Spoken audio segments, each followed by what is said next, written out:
Welcome to episode 64 of the Various and Sundry podcast. I'm your host, Matt Harmon, joined live from the Vault Studio on the beautiful campus of Grace College and Theological Seminary by my good friend, my colleague, my co-host, and the man who is waging war against his local internet company, John Scott Sloat. It's called Mediacom, and they're a bad company. You heard it here first. Wow. Coming out of the gate with a hot take. Yeah. Yes. So besides your struggles with your local internet company, how are you doing? I'm good. Yeah, good weekend. Basketball. Smoked some pork this weekend. Of course. So that was a delight. Yeah. But it was overall good weekend. How about yourself? Yeah, I agree. Good weekend. Had the opportunity to preach yesterday. Oh yeah, and that's so right. that was an enjoyable experience, and obviously love the return of March Madness. And I'll save this for my one thing I liked, but just had one family member in town, and that created some fun dynamics. So okay. Yeah, absolutely. So if you would like to connect with us here on the pod, you can find us on Twitter at V&S You can email the show, variousandsundrypodcast@gmail.com. You can find us on Facebook and give us a like or a follow, Various and Sundry Podcast. You can also find us on YouTube at Various and Sundry Podcast as well. I encourage you to go subscribe to that. And we would always appreciate any kind words you might leave in a review. Throw us a 5-star rating. That would be much appreciated. But let's get right to the basketball, the March Madness. We're recording on Monday morning, which is a little bit of a change of pace for us. 9:30 a.m. Yeah. New session starting here. Indeed. So the practical implications of that are that as we record, we're halfway through the second round. So we won't, by the time this drops tomorrow, the second round will have been completed. We'll have all 16 of the Sweet 16 teams in place. Yep. So, John, what stood out to you from the weekend of March Madness? Well, we got to talk about Ohio State. We do. Being upset by Oral Roberts. Yep. Thoughts, comments, rationalizations from Doc? I have no rationalizations. I'll be the judge of that. They took them lightly. Okay. And the interesting thing is like this is rare, but one of the senior guards on the team publicly admitted, "Yeah, we took them too lightly." It's pretty rare you see a player come out and say, "Yeah, we thought we could just kind of roll in there and beat a 15 seed, and we thought based on the fact that we played so well in the Big Ten tournament against tough competition that we could just roll in and beat this team." Do you give that over to just sort of his personality, youthfulness, like what? He was a senior. I mean, I don't think I wouldn't blame the coach on this. I think that's more of a player issue. And the reality is, even though they played poorly, they had opportunities late in regulation and just didn't seal the deal. They also had opportunities at the end of overtime. And it's easy to blame specific plays and players, but you have your best post player who misses the front end of a 1-and-1 up 2 with 20 some seconds left in regulation. Yeah. He's normally a 75% free throw shooter. You hit those, you go up 4, you're probably going to win. You're probably going to walk away a winner. Yeah. And then in overtime, you have your best guard who put up 30-plus points in a Big Ten tournament game, gets a wide-open, uncontested look from the top of the key at the end of overtime that would have tied it. Missed it. You had your opportunities. You didn't cash in. It's their own dang fault. Yeah. I will say, I feel a lot better at the fact that they beat Florida the next round. That they won another game. Yeah, I was about to say Oral Roberts has shown up, and they're not a joke. No, they're legit. I mean, because they can score. I mean, they can. Yeah. They got 2 guys that can fill it up. So, in any case, on to happier things though. My Bobcats, my Ohio Bobcats, pulled off the upset. Did you pick that game? Did you pick Virginia? I think I picked Virginia because everybody in our bracket was going for that pick. Yeah. And I kind of went counter in that moment. So. Yeah. Okay. So obviously we're recording this morning. They play later this afternoon or later today. I can't remember if it's afternoon or evening. But so we'll see if they can make it into the Sweet 16. What do you make of the Big Ten? It's been a pretty poor showing. It's been awful. You're being generous. It's been awful. All of the talk about how great a conference they were, like you want to be careful about overreacting to just the, because seedings and matchups and all that sort of stuff, sure, great. Bottom line is people were talking about the Big Ten like it was having a historically great season in terms of its depth. And, they were exposed.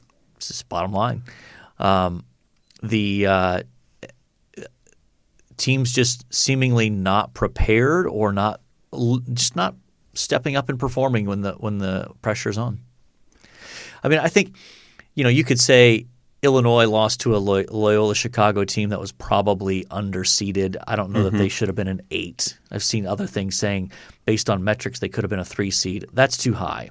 But at the end of the day, it's like, well, you were a 1 seed. Yeah. Win. Yeah. Just win. Like, don't whine about, well, we shouldn't have been playing. Well, you would have had to face a team like that eventually. Win. Sure. Beat them, So who's left from the Big Ten right now? Michigan and Iowa? Is that it? Michigan, Iowa. Rutgers lost last night. Maryland? Maryland's still left, yes. So those 3 teams played a day. I did pick that Maryland game. Rutgers blew choked it. Yeah. away a win over a pretty good Houston team. Choked it away. So yeah, they were up 10 with 10 minutes to go, I think. Yeah. Yeah, just choked it away. So that's disappointing to see the Big Ten perform this poorly. And should we? There was one brief. Well, I'll save that. Let's bracket. Yeah. What about them? Our bracket challenge. Yeah. So right now we have 32 participants. Yeah, very very pleased with that. Which was a strong showing for the pod. I'm not doing so hot at the moment, so I'm tied for 20th. I still have all 4 Final Four teams left, though, which is a good sign of hopeful things to come. Now we do have action happening today. Yep. You're tied for 7th. Yeah, but it's fool's gold because my points possible are not as high as yours. So it's a tenuous 7th. And I'm not optimistic that my – So who was your champion? I can't remember if in this bracket I picked Gonzaga or Ohio State. Okay, but one of those two? Mm-hmm. Okay. But see, this is where Oral Roberts continuing to win helps me because nobody picked Oral Roberts this far, right? So nobody – as long as Oral Roberts continues to advance, no one is getting points just like I'm not getting any points from that piece of the bracket. Yeah. So, I've suddenly become – a fan of Oral Roberts when it comes to rooting for them. Yeah. So we'll see. I mean, my goal in all of this is always don't finish last. Just don't finish last. And I'm going to throw a little shade at one of my sons. He's in danger of finishing last. He is, yeah. He's flirting with it. He's down in like 30th. Yeah, that's a shameful spot with not many possible points to go. Yeah, he's in trouble. Also, one other note on March Madness, decent showing of Protestant schools in the bracket this year. I was making note of that. I was like, oh, Grand Canyon, check. Liberty made it. There was like Oral Roberts. Oral Roberts, yeah, that's right. I'm thinking there's one more. Oh, Abilene Christian. Christian made it. Huge upset over Texas. Yeah, that was a lot of fun. So good showing for the Protestants out there. Yeah. Normally the Catholics are just running all over the place, dominating things. Yeah. Good to see the Protestants come through athletically. Indeed. Glad to see that. So it'll be interesting to see how the tournament develops with all of these upsets. You do wonder, is this the year where a team like Gonzaga, who came into the tournament undefeated, that we can actually have an undefeated national champion for the first time since IU did it in 1976? Potentially. I think it also clears the way for somebody like Syracuse, who not Syracuse, but a lower seeded team, sure, but not Syracuse. You don't think Syracuse? No. I thought they looked pretty good when they played. Sure. Now that's the only game of Syracuse I've seen this year. Here's the challenge with Syracuse. This is why they often have success in the tournament, even during the regular season when they're not as good. First of all, side note, not a Jim Boeheim fan. Find him very annoying, but in any case. Okay. Noted. That 2-3 zone that they play is semi-unique, and they play it so well that it is difficult to prepare for. And Syracuse always has one or two guys that just can shoot from 30 feet and are lights out 3-point shooters. This year it's Boeheim's son, kid. yeah. Did you know Boeheim is 77? And as a college student, As son. a college age kid. Yeah. Feels like he slipped one by the goalie there. Yeah, my goodness. Anyway, the fact that here's my point. They're hard to prepare for, and especially for the second game of a weekend. So the team if you have like 4 days to prepare for them, you have a great chance of beating them. So you think the Sweet 16 they're gonna get bounced? Yeah, I think so. I forget who would they. I don't know who they play, but I had that same thought where they're 2-3 zone. They were a lot of fun this weekend to watch. But they always recruit. I'll give credit to Boeheim. He knows his system and he recruits very well towards it. Yes. They have the back line of guys that are 6'8", 6'9", and crazy long and athletic that make it difficult to finish inside. And they have active guards who contest the perimeter well and just shoot it really well from three. But back to my original point. I think there's a run from a low seed or a higher seed, however you want to talk about Agreed. that could make it deep in the tournament. I agree. Yeah. So it'll be interesting to see how that shakes out. I think you could have a very strange looking Final Four this year. Yeah, potentially. You know, you've already lost one seed, a 2 seed. Isn't two seeds? No, Houston. I was thinking of Houston. They hung on to win. Yeah, Houston's in my Final Four. Knock on wood here. You dodged a bullet there. So, anything else from the tournament? I don't think so. It was a fun weekend. Yeah. Though I will say, I'm thrown off. I'm so used to the Thursday, Friday, Saturday, Sunday rhythm. Yeah. That this Friday through Monday rhythm feels very weird. Yeah. Agreed. And so I was very confused yesterday. Like, even though I knew that, or actually I should say Saturday. Like Saturday, I'm like, okay, it should be round 2. Like, oh no, that's right. This is still round 1. And then even like there are games today, Monday, as we record this. Now, do they start the Sweet 16 on? Is it Saturday? There's some weird normally it would start on a Thursday again. Sure. But I think are they keeping the Friday through Monday thing, or is it? I forget. I think how they're doing it with COVID stuff. I think they are, so that. Well, I can't remember. I think the national championship game has moved off Monday. No, I'm pretty sure that's still the same. Is it? I'm pretty sure that's still the then same. I'm mistaken, but yeah. I think the Final Four weekend is still the Saturday, Monday. But one thing we haven't talked about is perhaps the lowest scoring game in NCAA tournament history. Oregon beats VCU 1-0. Oh yeah, I did love that. My brother, who's a University of Dayton grad, is very upset because VCU is blaming Dayton area hotels that they stayed in for giving them the virus. Okay, and so he's furious at VCU. So were they in Dayton for a conference tournament or something? I don't know. He just texted that to me and said, "I'm furious. They're blaming Dayton area hotels for because they'd be staying in Indianapolis." Indianapolis, yeah. Unless it was a stop along the way or something like that. Okay, yeah, I don't understand that. In any case, I mean, you feel awful for those kids from VCU, right? Oh yeah. I mean, absolutely. The tournament's finally happening after a year off. You're excited to get into the tournament. Have a decent, as a 10 seed, you think, we have a good shot of winning a game here, maybe 2. Mm-hmm. And then the day of the game. And VCU has a history of being a fun school to watch in the tournament. Yeah. So who knows? But that's sad for them.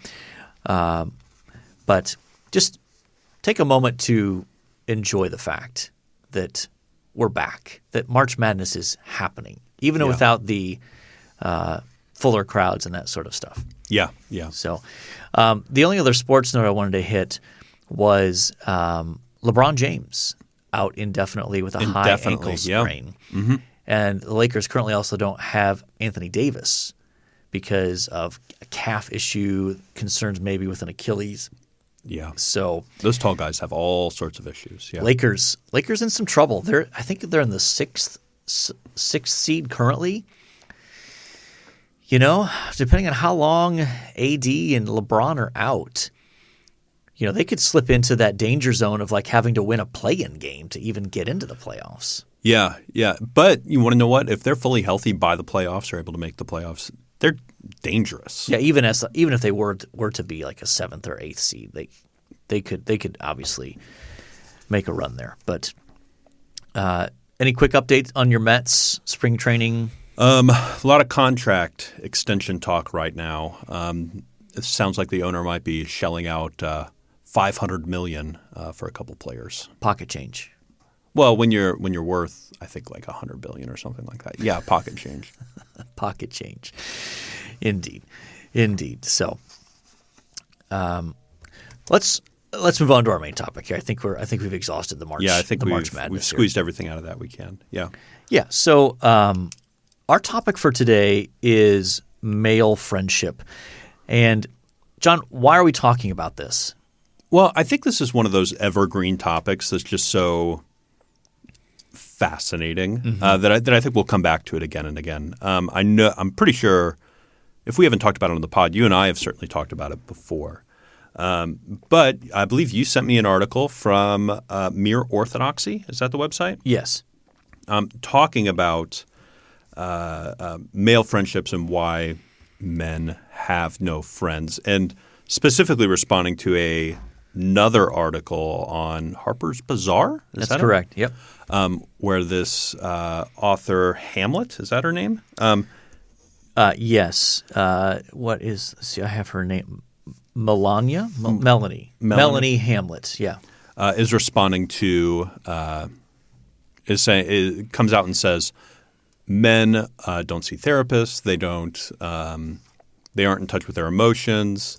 Therefore, they dump all this on their wives, and this is girlfriends, significant other. Yeah, this is hurting women. Yeah, basically. Yep, and ultimately blaming it, sort of throwing it all under the label of toxic masculinity. Yeah, and we'll unpack more of this as we go. So that's the original article in Harper's Bazaar, and just to be clear, obviously written from a entirely secular perspective. Sure. And so Ryan McCormick on the website Mere Orthodoxy responded to this article, and his response was entitled "Third Places and the Horizons of Male Friendship." And so we thought it'd be a good idea to talk about both of these articles and try to sort out our own thoughts on this. I think that let's actually dive in maybe first to Hamlet's article, the original article that prompted the response. Okay.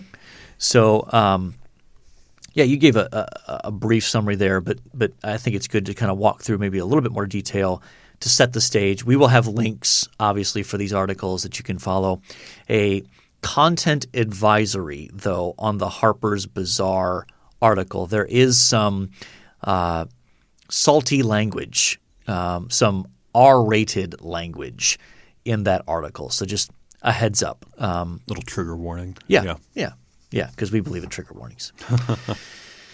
So, it starts off really focusing on the fact that men won't go to therapists or seek therapy, and so they rely on the women in their lives to carry the emotional burdens that they experience, right? So, and the Hamlet goes on to argue that men have been taught that emotional vulnerability is weakness, and so they avoid it. And that's linked to a larger concept of toxic masculinity. We'll talk about that a little bit more. And she also contends that men don't put effort into male friendships once they're married or in a sort of long-term relationship kind of thing. And I think that's probably her most interesting point. Yeah. I think that's fair. We can circle back to that. I think that I'll just continue. We'll finish the summary here. Men think therapy is a form of weakness, and then she has this quote here, which I think is actually true to some degree. In our culture, men have always found ways to be near each other, but it's never been centered around feelings. I think that's true. I think that is true. Yeah. And that ultimately the problem is toxic masculinity, this sort of version of masculinity that is presented as aggressive and driven by anger mostly. Yeah. And also that refuses to admit any weaknesses, that kind of thing. So that's how she kind of summarizes that. So let's start there. Okay. What are some thoughts that come to your mind as you have kind of read that and reflected on? Again, this is from a completely secular perspective here. So, yeah, I don't think she's totally wrong. I think as we were doing show prep and we were talking about the article, I don't like explainers that are here's this one thing that explains all the issues that surround it. Sure. I think this is probably one of the things that we could zero in on. I think lumping all men as men are taught that emotions are bad, which is one of the points she makes in the article. I don't think that's true. We've grown up with I think of a number of my students. I think of the number of males that I have that go to therapy. I think the other thing that I have I think a small problem with that is that she has a through line of what is the solution, and the only solution she presents, as far as I can tell, is therapy. Yes. And I have an issue with that. Like, I don't think that's the only solution. I think it's necessary for some people. I don't think it's necessary for everybody. I think there are probably maybe seasons of it for some and sometimes constant for others. So I don't like the there's this one issue that centers around all of our problems, and then there's this one solution that I'm going to present here. And maybe to be fair to her, maybe given more time and space and unlimited word count and more research and more money, she would fill this out a little bit more. But dealing with what I have in front of me here, those are my two issues. Even though I can say I think that could help, or that's certainly an issue. Sure. So, yeah. How is that a fair assessment on my end? I think so. I mean, I think she's clearly all in on the therapy piece, even offering some people won't go to a therapist because it's expensive. So men are starting to form their own sort of small support groups that essentially function like a therapy session where men get together and talk about their feelings and struggles and that sort of thing. So I do think she's all in on the therapy piece, whether it's professional or informal. I don't think she cares necessarily that much. But so I do think that she's definitely all in on that, and I would agree that I think that is something that is she's presenting in one sense a one size fits all solution to a much more complex issue. Yeah. So I would agree with you on that.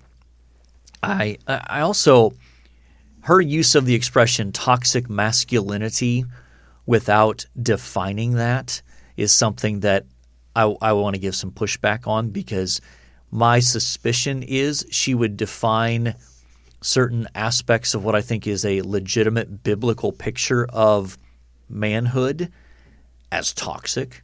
And so I want to be careful about just embracing her sweeping use of a term toxic masculinity that I think is unhelpful. Yeah.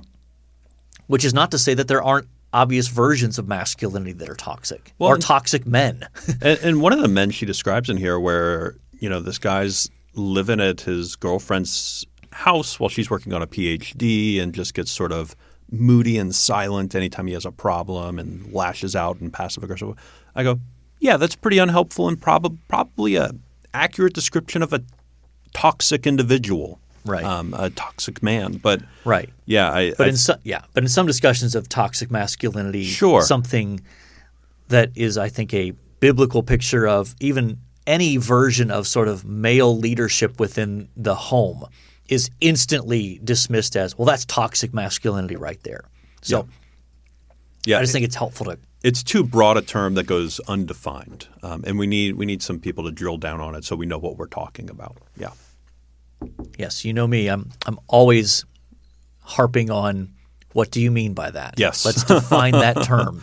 Yes.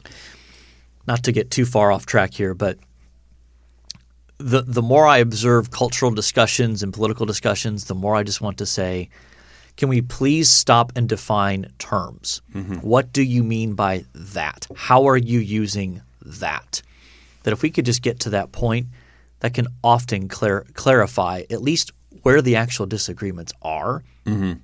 So in any case, let's circle back to to one of the points you highlighted, that men don't put effort into male friendships once they're married. You think that's true? I'm not just speaking from your own personal experience. Yeah. You've been married not even a year at this point. Yeah. I think at some point it is true. I think McCormick in his article said it well, where he goes, my goodness, I work 60 hours a week and the energy I have left over I spend on my family, Right. I think that's a fair assessment of where lots of men are at, right? They're working 60, 70, 80 hours a week and then coming home, and the remaining energy they have is spent on family or on for you and I on teaching or church activities, and there's not as much time for just that natural friendship to grow. So I do think there is an element of that rings true for me. Yeah, and I think it isn't even just limited to marriage, I would say. I mean, we've all seen this dynamic on our college campus here, and I saw it when I was a college student. Mm-hmm. Someone a guy who spends a ton of time with his roommates, his hallmates, his buddies. Oh, sure, yeah. And then he starts dating a girl. And suddenly they're all in on the girl. Mm-hmm. They disappear. They fall off the face of the earth. And suddenly it's like every waking, available free minute they have, they want to be with the girl that they're dating. And so I think that, it's not limited to marriage. I think it's just the reality of some guys, when they start dating or eventually even marry a woman, just sort of go all in on that. And that is, I think, unhealthy, especially on the earlier stages of a dating relationship. Absolutely, yeah. That's really unhealthy. But and then I think you make the fair point of when you're married, obviously that's a lifelong covenant before God. Mm-hmm. So of course that should be your priority. Yeah. Yes. 1,000% yes. The effort needs to be there. Yeah. Yeah. And as you said, McCormick's response includes I have a limited amount of time and energy and sure between work and investing in my marriage and family. Like that's what I got. Mm-hmm. Now you could push back potentially of that may not be healthy long term. Yeah. But maybe before we push back on that, maybe we should summarize what McCormick's response is. So you want to walk us through that? Yeah. He says that the problem is not toxic masculinity, but we've lost third spaces. We've lost social institutions. So whether it's being a part of my goodness, I don't even know what this group does, but the Knights of Columbus, or sure. Or even bowling leagues, or My grandfather, my dad tells this story, was a volunteer firefighter on Long Island, and even after he retired, would go to the volunteer firefighters like yearly picnic. And this was like a tradition. My grandfather had all these friends there. And my dad tells stories of being put to bed in the car while my grandfather's throwing horseshoes till like 10:30 at night because he was so good.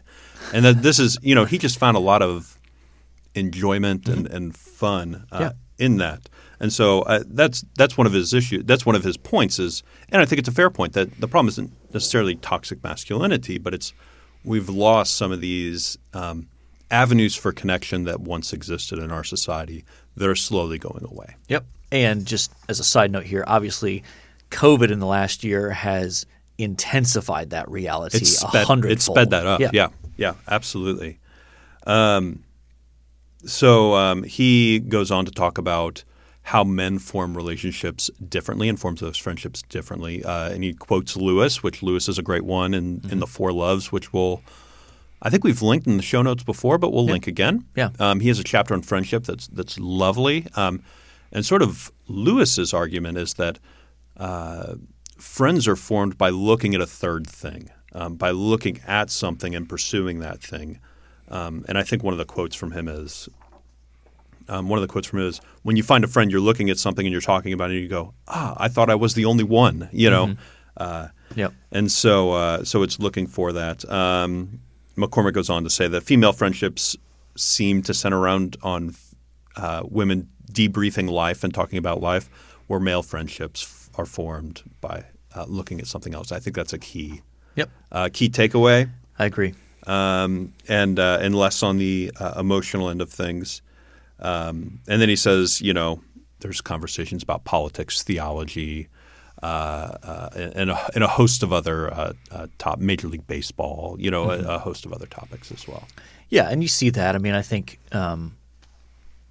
that rings true in my own experience, I think, in terms of the kind of friendships that are deeper tend to have started with some sort of common experience or common interest, and then out of that context that you end up going deeper into what's going on in your life, struggles, all those sorts of things. So I think that there's generally truth in that distinction between female friendships and male friendships, though obviously we want to be careful about painting with too broad a brush. But. Sure. And I really think his article rings true, but I think one of the things I think of that I really enjoy doing to connect with others is golf. Getting out on the golf course with a friend or two and just turning off the phone and just enjoying a nice 2-hour round, it's a way to connect. Yeah. So there's certainly more we could talk about there, but we should probably move towards some key takeaways. Yeah. As we reflect on these two articles, what are some key takeaways that we can focus on, sort of sorting out what is best from these two articles and moving forward? Yeah, I think, and just highlighting this, there's a big difference between men and women and how they do this. Yep. If that's a fair statement to make in 2021, and then I'd say one thing that I think will cause male friendships to fail is if it's overly programmatic. Agreed. Is that fair? That if it's like, hey, we're going to get together and we're going to chat for 2.5 hours about X, Y, and Z. That's not a recipe for men to really connect. It needs to be, hey, we're going to get together and we're going to build something or go for a hike or do these things where natural friendship can be fostered and grow. Yep. Need to take place. Yeah, I agree. I think in some ways you need to be careful about trying to force that in male contexts, right? Sure.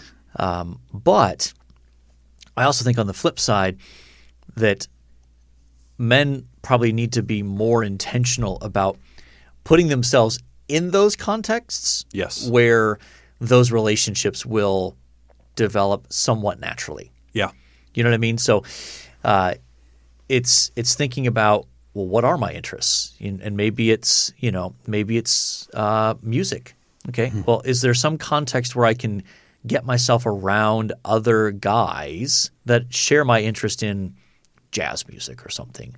Or, can I get myself around other guys who are into golf or whatever it is? Like, I think it tends to be easier on the sports end of things because there are, bracketing out COVID stuff. Sure. There tend to be more obvious and abundant opportunities in the sports realm to be like, hey, I'm going to go play in a basketball league at the Y, or I'm going to go get into this golf, this golf club and do that kind of thing. I think sports is one obvious and tends to be easier to get in. But if you're not a sports guy, I think it could be a little more challenging at points. Yeah, absolutely. But there are societies and groups that meet for, just about anything. And here's a place too where I feel like we need to think about, how does the church address this? How do we get at this within the church, right? Because we don't just want to mimic the world, and so I do think that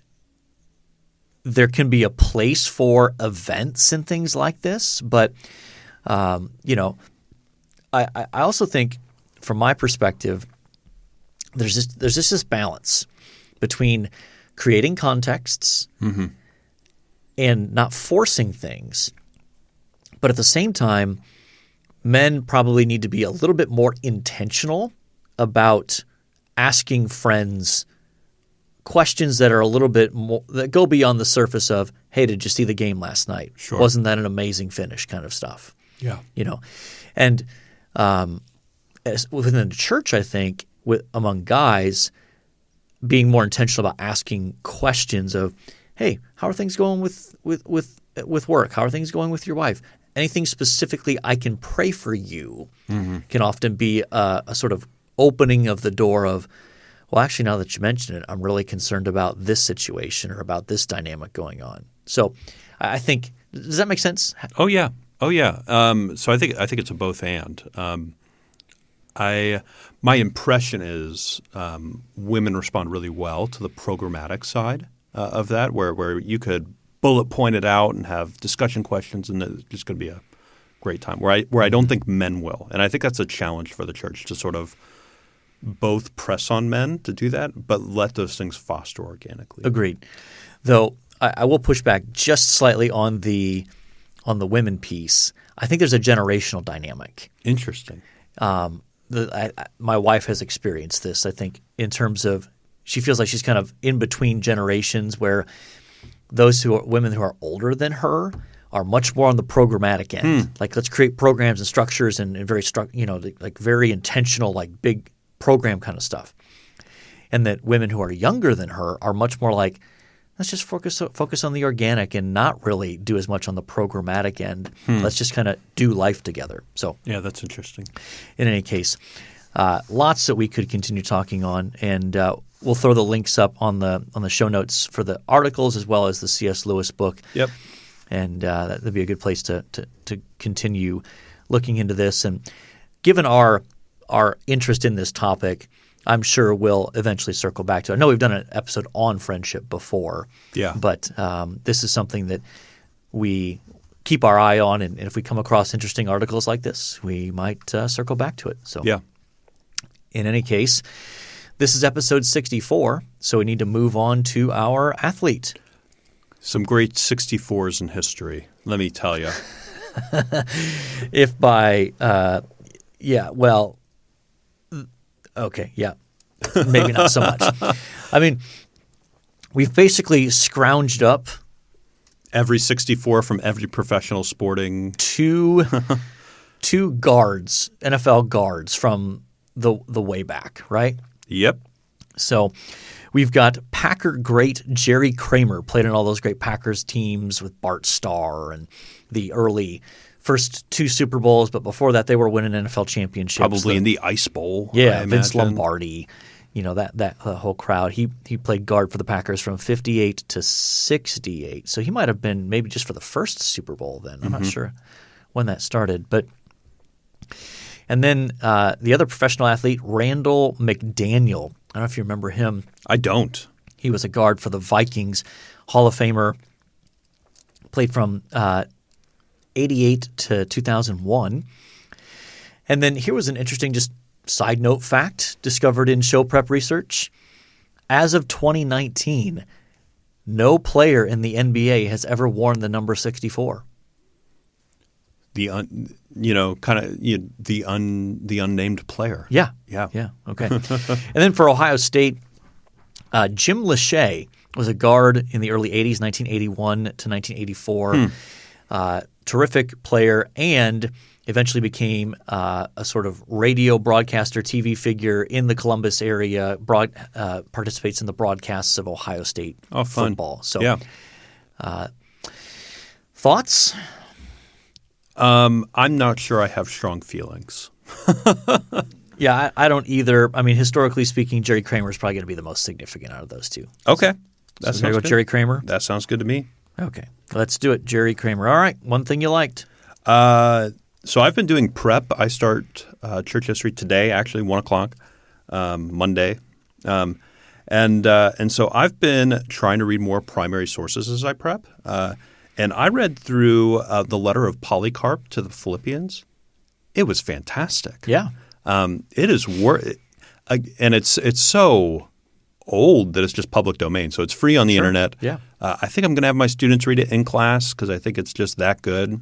So I would encourage all of you go out and read the letter Polycarp wrote to the Philippians.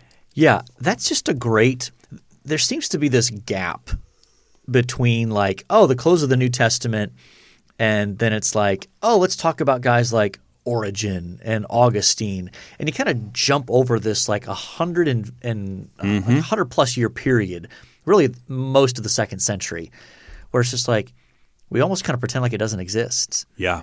And when you read some of those documents like Polycarp's letter to the Philippians, when you read the Didache, we're reading that in class as well. Or the letters of Ignatius to the churches as he's, heading around on his way to Rome to die, it just gives a fascinating snapshot into what life was like as a Christian. Oh, yeah. So my one thing I liked this week was having my nephew Daniel come up. He goes to Georgia Tech. So he flew up, got a ticket for my son Jake, and they went to the basketball game that Georgia Tech played in Hinkle Fieldhouse in the first round of the NCAA tournament. So first time either of them had been to Hinkle. Great environment, they said. Historic building. I mean, just a great facility. And so after that, they walked around downtown Indianapolis, went to the NCAA headquarters where you can see the kind of the central place for what they're doing there. Massive brackets up on display. Oh, cool. So just a lot of fun for them, and good to have him around this weekend. So just it's fun when your kids get to have those kinds of experiences. Now, I assume he's a Georgia Tech engineer? Biomedical engineering. Okay. That seems to be all Georgia Tech has. So. He's quite smart. Okay. Well, I think we have covered our various and sundry topics, John. We've talked March Madness. We have talked about male friendship. We have talked about, or at least mentioned by name, several athletes wearing number 64. A few, yeah. Yeah, loosely defined. We've talked about our good friend Polycarp from the 2nd century. Oh, yeah. And we've talked about family in town. So I think by definition, it's time for us to say mission accomplished. Absolutely. And so until next time, the Lord bless y'all real good. Later.